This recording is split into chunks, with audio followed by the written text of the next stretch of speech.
Hello again, my name is Amber Nicholson and I am a graduate student in Arkansas State University's Master of Science in Special Education program. The purpose of this video is to explain the informal assessment that I designed and administered to a target student who I again will refer to as Brittany, and how those results inform instruction.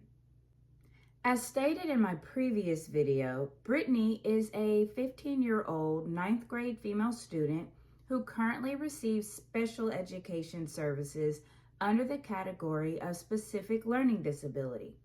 Outside data also gives her the diagnoses of ADHD and autism.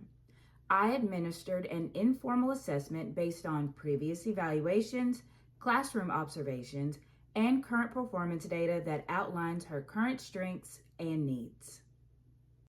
The informal assessment was a classroom-based performance task using the short story Harrison Bergeron by Kurt Vonnegut. Brittany was given 30 minutes to complete a comprehension guide and an 8-line objective summary. The task was administered in a small tutoring setting to minimize distractions. This assessment measured several skills, including literal comprehension, inferential reasoning, written summarization, task completion, and time management. The comprehension guide included 21 items. 19 were direct questions based on information stated explicitly in the text, and 2 required her to make inferences. Brittany answered all 19 direct questions correctly. The 2 inferential responses were initially inaccurate, but were corrected after clarification. The objective summary required completion of 8 lines.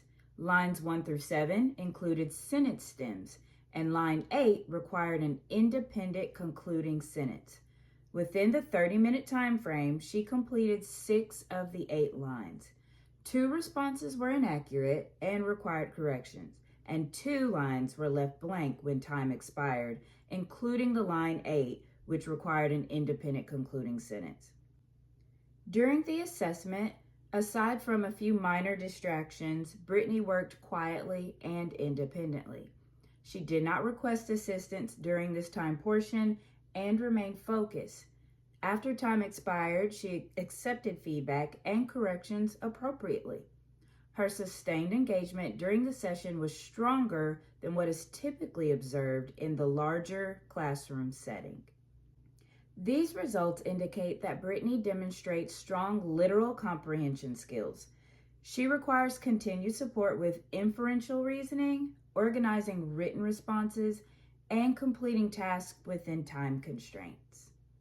This informal assessment provided meaningful instructional information. If I were to revise the process, I would incorporate structured time checkpoints and a self-monitoring checklist to better support task completion. The informal assessment findings align with the formal evaluation data by confirming that comprehension is a relative strength, while fluency, writing productivity, and task completion remain areas for growth.